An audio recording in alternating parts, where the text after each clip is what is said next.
It's done. You say you affiliated, but you never count one. His body counts around his. On a du gaz et du pétrole, easy na easy, vous avez tellement ébélé à Kolanda. Magazine Nabino Easy Mag ya Mokola Lelo Tobandi Yango avec impact P idéologie nouvelle. Et ça que déroulement déjà à Masolo ici et Banda qui va résultat. Il y a des véloteries, ils sont déjà opérationnels. On a un cybercafé Atlantis Nyonso depuis les 6 mai et l'équipe Vikes. Nandenga Kosakanate nombre ya gagnants et Zali Komata Komata. Avec un pacte P idéologie pour Bobina Cyber Atlantis Masolo, il y a plus de 700 gagnants par an et Zalakanango et Logoté et comment le la main comme la Kolo Masolo et si Azongeli Masolo Mukolo Tonga Abotola Tonga Tolanda ambiance ni ezali ko régner lors ya ba vérification ya ba résultats il y a des vélos.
Comme je voulais annoncer tantôt à Ouakeba gagnant, Bazali déjà ébélé. Naba Cyber Atlantis Nyonso, on a l'établissement Nyonso, gagnant avec un pacte peu idéologie pour que Kolo Masolo le prince Aladin et s'il y a des verrouillages système. Tout là extrait, il y a des gagnants Nengenini, annoncer qui bango nouvelle et puis les gagnants Nengenini. Et puis tout Koutani juste après.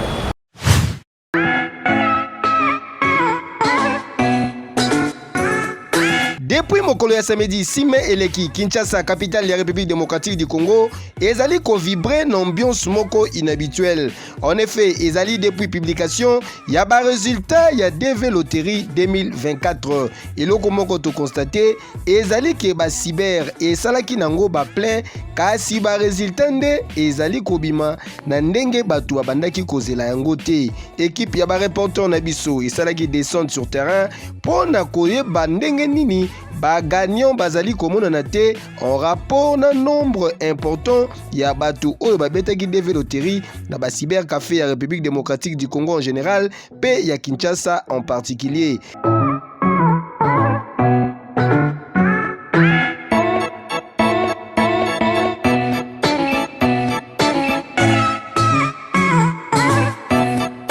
Mais par contre, un de grands cyber ya Kinshasa, je cite Cybercafé Atlantis, bazali kosa la communication Mususu Bolanda. ba résultat de véloterie ezoleka bien ezoleka penda très pepele par rapport pour preuve omoni bato ba gagner bango yeyo ba dossier na bango yango yo kaka ndenge ye moko le prince Aladin alobaka par année na kata cyber café Atlantis tozalaka na 700 gagnants bato baza ko se présenter kaka ndenge ezalaka bino mo bomonaki bilili niveau ba plein salamaki porte bukanaki bato bazoki malgré sécurité zalaki yango wana il est vraiment bien ambiance penze zalaki ya makasi ko sepela poudre et que ezongi lokolo examen d'état. D'où nous pouvons déjà conclure que dossier oyo zali kolobama qui ba fichier ya République démocratique du Congo et bungi ndenge certaines personnes oyo ba betisaki ba tout développer na Kinshasa bazali koloba ezali déjà makambo ya lokuta véritable montage sous kana fake news démenti même na niveau ya ambassade des États-Unis d'Amérique. Bon, premièrement ezana lokuta parce que na masolo ya DV loterie mundele tango abimisaka apibliaka pona Congo te pona Brazzaville te pona Angola te tango apibliaka pona Afrique mobimba pona Europe mobimba pona Amérique mobimba siko tango bino bozolo bakeno ba fichier ya RDC bungi ebungi na moyen nini et puis na façon nini. Sur ce, na question ya koyeba soki cyber café Atlantis ezali kobimisa ba gagnant, réponse ezalaki claire. Oui, tobimisi ba gagnant na ambiance o ezalaki awa tobimisi déjà presque 58 gagnants tozo poussana tozana na 2000 personnes au ba vérifier sur 54 000 personnes au ba beteki na kata cyber café Atlantis. Alors, qui a dit que bah résultat ezali négatif pour la République démocratique du Congo, RDC beti néant batu bazuite TV ezali radio T preuve à l'appui.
Le nom c'est qui?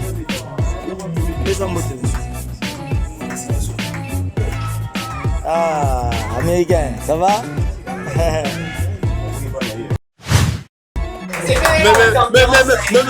Mais c'est formidable ça! Oulala! Oulala! En tout cas, Waouh! Donc, tu n'as pas l'air de ça au photo. Waouh! Félicitations pour toi. Christian, je vais voir ça. Waouh!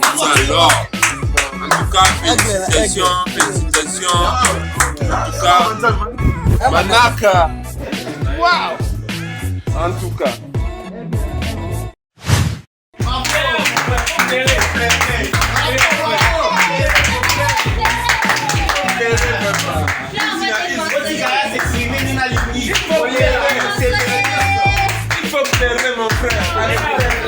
Bravo. Félicitations vraiment. Aigle, on a dit ma félicitations pour moi.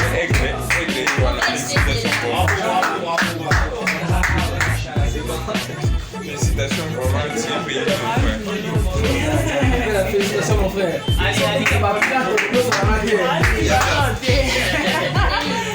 Autre aspect intéressant sur Cyber Atlantis ezali notamment son organisation très élevée oyo esalamaka nulle part ailleurs na Cyber Café Atlantis batikalaka na ba double ya bakize de réception ya chaque candidat DV double ozali komona équipe oyo en train de checker résultat ya participant moko na moko oyo abetaki na ba Cyber Atlantis nyonso. Imaginez plus ou moins 34 000 na Kinshasa, même opération ezali kosalama pour plus ou moins 12 000 ya Congo Brazzaville, de même pour na plus ou moins 17 000 ya Angola.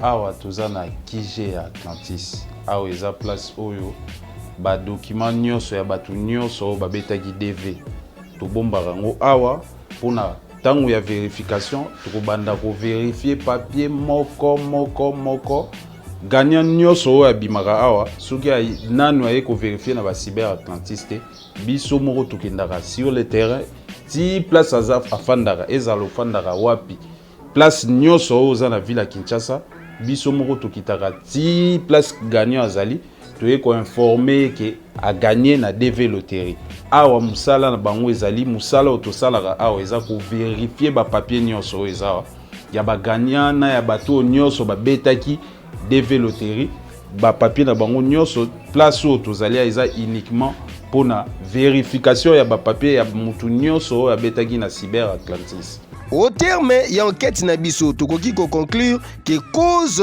oyo esali ke batu ebele ba gagné te ezali vraiment dû na batu oyo bazali ko betisa DV loterie na ba norme te batu oyo balandelaka processus na ndenge esengeli te. Premièrement, c'est de suivre les règles et les instructions qui est dans notre site web. Ba DV ya balabala, ba DV ya malewa, ba DV ya ba bureautique, ba DV ya simandaku, botika s'il vous plaît, il faut kozala vigilant. Par contre, pona ba oyo bazuite, batu bakati ba papier et sengeli boye ba ke ba Cyber Atlantis apesi bino déjà occasion ya kotenter chance ya kokota na mboka ya Joe Biden à travers ba préenregistrement DV loterie oyo ezali déjà kobanda à partir ya le 20 mai 2023. Na bandeli préenregistrement ezali déjà kobanda à partir ya le 20 mai 2023 na établissement ya ba Cyber Atlantis nyonso na République démocratique du Congo na Congo Brazzaville pe na Angola. Cyber Atlantis easy na easy. Cyber Atlantis mode avion ba gagnant bazali kobima avec impact pe idéologie. Côté kuna kata papier di. Yeah keyo.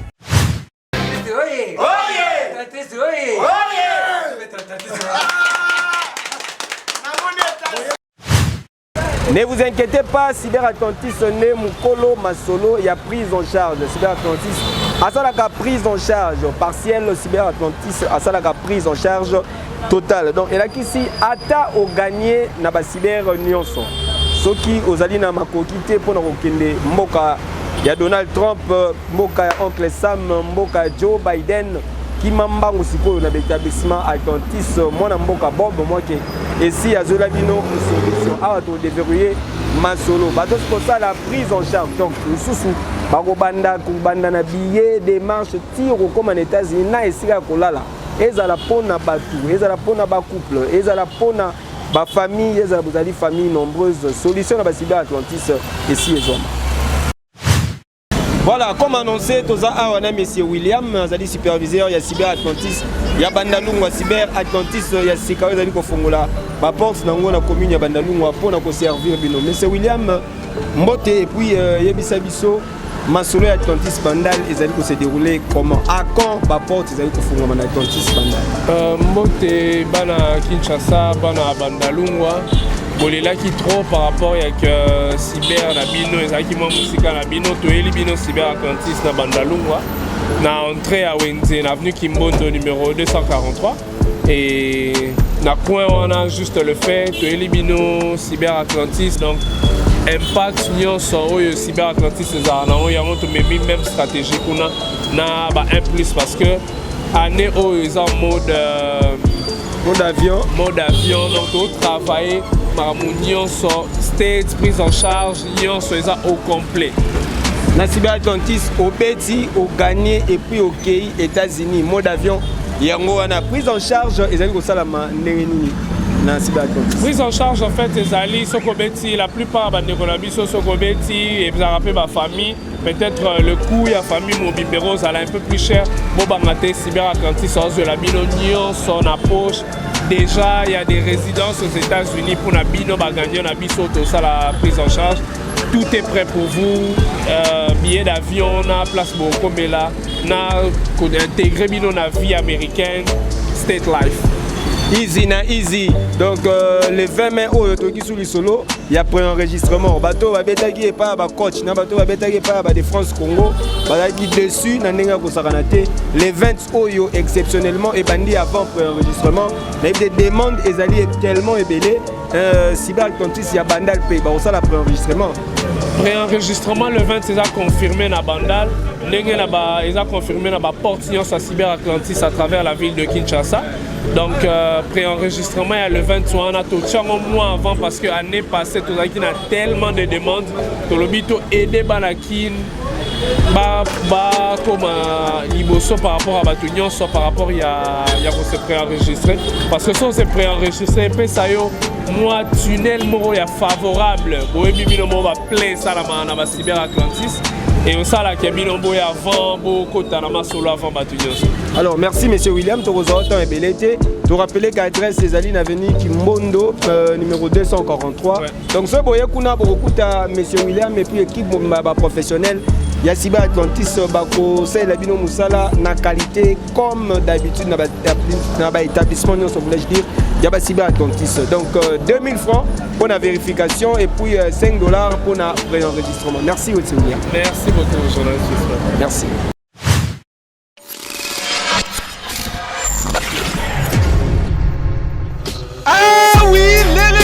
L'air sonné et Sika Wapi, leader incontestable, leader incontournable, le boss Yaba Cyber Café Nyon sur la République démocratique du Congo, Cyber Atlantis International et yé Nayango, Bossimba Ete, Kobandale Kino le 30 septembre 2023, Festival Yaba Gagnon et TV Loterie, Naba Cyber Atlantis Nyon sur l'Afrique centrale et Bandi. C'est-à-dire na Brazzaville, na Luanda, Pen na Kinshasa, Lola na Loda, mode avion toujours.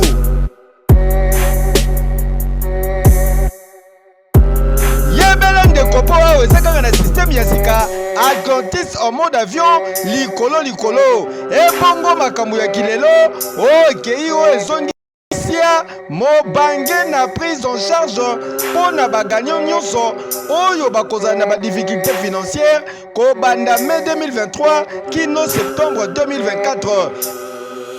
Papa maman de komwasi de komobali na yo voisin yoka bien prise en charge na Atlantis et lobibo ko banda na ba démarche billet d'avion logement procédure administrative des États-Unis d'Amérique. Nyonso awa na charge Atlantis International yoka lisusu eloko oyo les premiers de la classe Atrechakate patrimoine national mutumu kwa Cyber Atlantis azali kwa accompagner bino voire même une obtention ya nationalité na système ya code de verrouillage Cyber Atlantis apesi bino ya minene koleka pona ba visa non immigré Schengen ya Asie Dubaï pe États-Unis d'Amérique Brésil, Espagne, et ça déjà disponible. Et bongo l'isolo ya visa d'études Canada, Koutou, easy na easy. Cyber Atlantis, mode avion, toujours. Hey Keyo! Oui! Depuis quelques mois, vous avez déjà séjourné aux États-Unis d'Amérique, le DG Bob, moi qui est patrimoine national, kuna kendaki kofongola Atlantis ya États-Unis. Et c'est que Cyber Atlantis na masolo de tobete la rabino, il y a prise en charge. Désormais les États-Unis kuna Cyber Atlantis ya monene ezali kuna bazoli bino banda kuna ndenge ya kusakana te pona ko accueillir ba nombreux gagnants oyo basali confiance na ba Cyber Atlantis bisu masolo ya prise en charge kaka ndenge na yebisa bino tolanda DG Bob moi qui est en direct des États-Unis d'Amérique.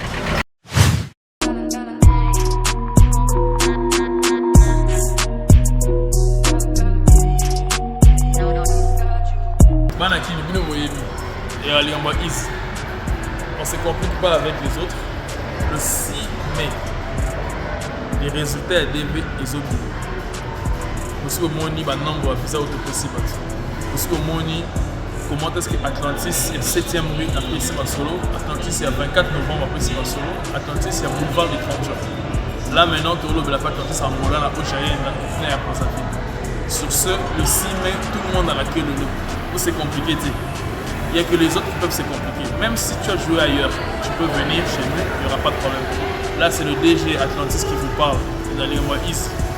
Donc, il n'y a pas si compliqué. Ah, c'est en direct aux États-Unis. Alors, la meilleure nouvelle, c'est la simple.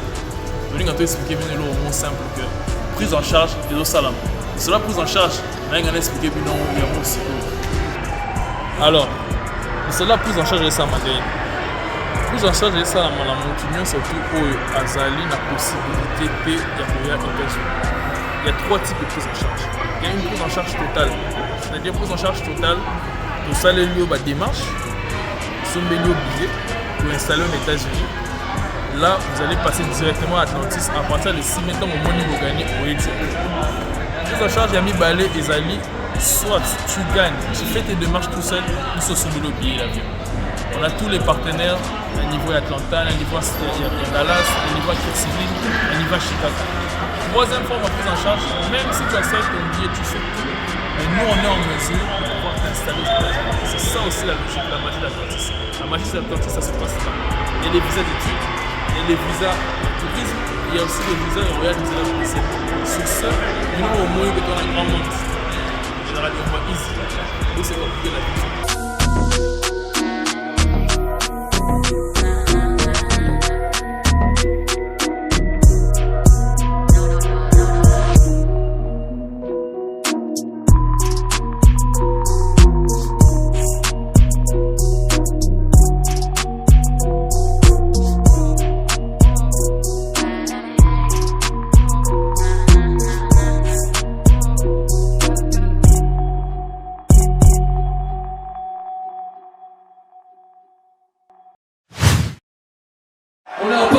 Ce soir.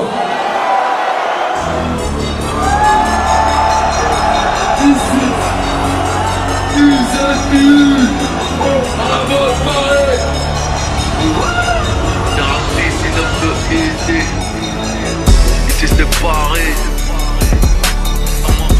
Dans le building. PSG, Parc de France, Poulby.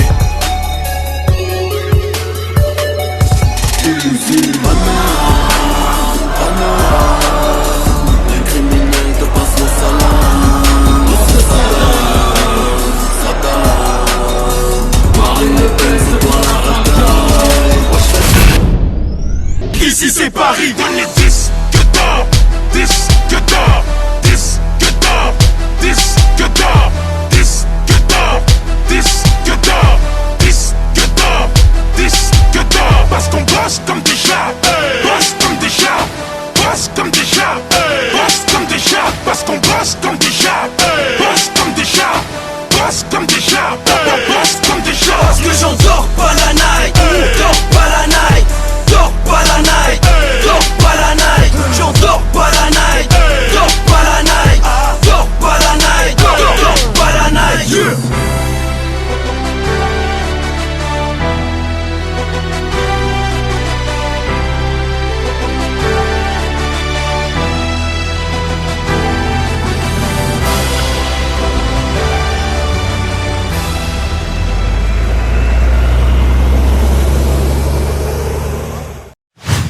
Voilà, merci à Watozali, monsieur Fabrice Yazali, responsable de la Cyber Atlantis 24. Ma question est belle, vous allez retourner surtout Cyber Atlantis 24 et Kangato et Kangate. Mais c'est Fabrice qui a représenté pas détail. Monsieur Fabrice, bonjour. Bonjour.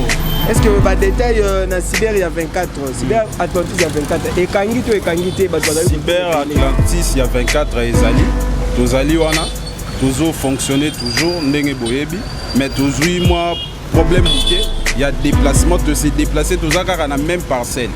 Mais tolongo côté tozaki toké de l'autre côté à pharmacie.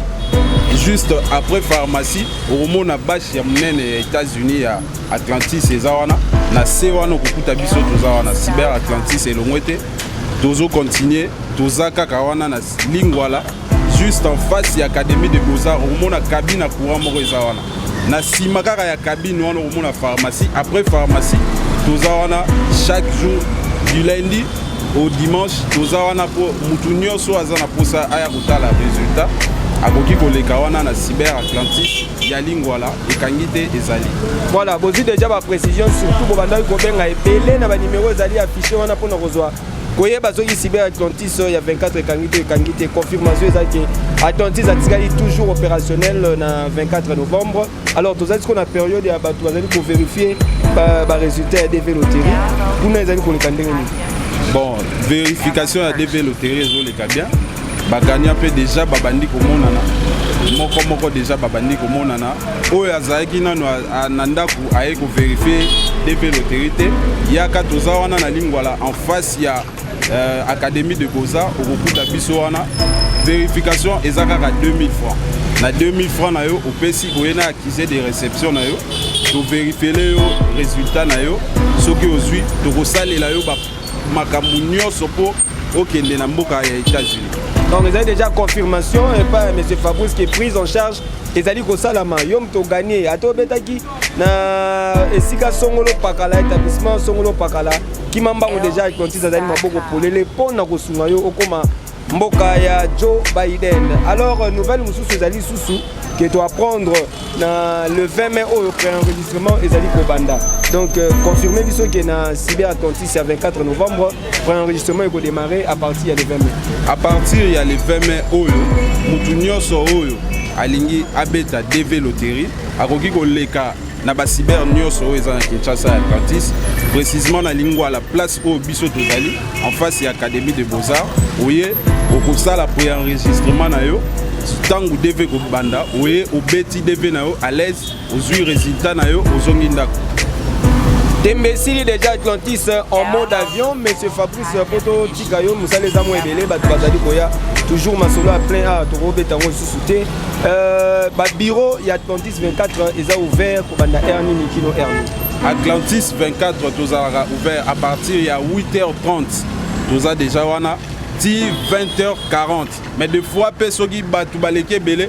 To dépassera mon mukengo wana pour satisfaire les clients nyonso bayaka na Atlantis. Donc de 8h30 à 20h30 nous avons chaque jour, même le dimanche nous allons wana oye to servir yo Atlantis ezawana pour na servir bino ezawana pour na ba voyage na bino mutu nyonso alingi ko voyager en tout cas ko hésiter te yaka na Atlantis tozawana pour na.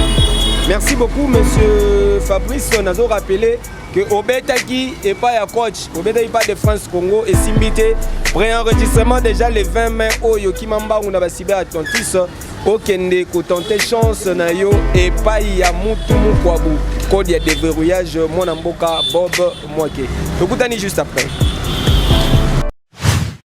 Merci surtout pour la confiance et fidélité ya koyeba ke bozali tellement ebele ya kolanda Izimag ya mokolo ya lelo pona ba précision bokoki kobenga ba numéro ezali affiché wana partout bozali bokozwa solution na ba question na bino na lobi ba Cyber Atlantis moko ezwami na commune ya Gombe na bandeli na commune ya Gombe na boulevard du 30 juin na enceinte ya concession Mwananteba en face kaka ya ndako ya ba roulage OK na Avenue de la Libération ex 24 novembre au moment na Cyber Atlantis ezwami en face ya Académie des Beaux-Arts OK na Bandalungwa na avenue juste na direction oye matinde tozogene pas maman colonel avenue à Wenze au moment na Cyber Atlantis ezali na coin kuna pona Cyber ya Bandal OK awa na limité rokutango en face ya clinique Bondeko na 7e rue place commerciale Banangola na Ojaenda kuna kalamingité équipe ya Cyber Atlantis bozali komona biso kuna toyo kosala ba reportage ya mobange na ndenge ya kosakana te référence église Kumba okomi kuna oza mobimba et puis na Brazzaville 17 rue Mboshi na quartier Maduku arrêt métro pour okuta Cyber Atlantis kuna bon continuer toujours koper sa confiance na ba service na biso ya ba Cyber Atlantis ne tozali koloba Cyber Atlantis easy na easy Cyber Atlantis mode avion toujours.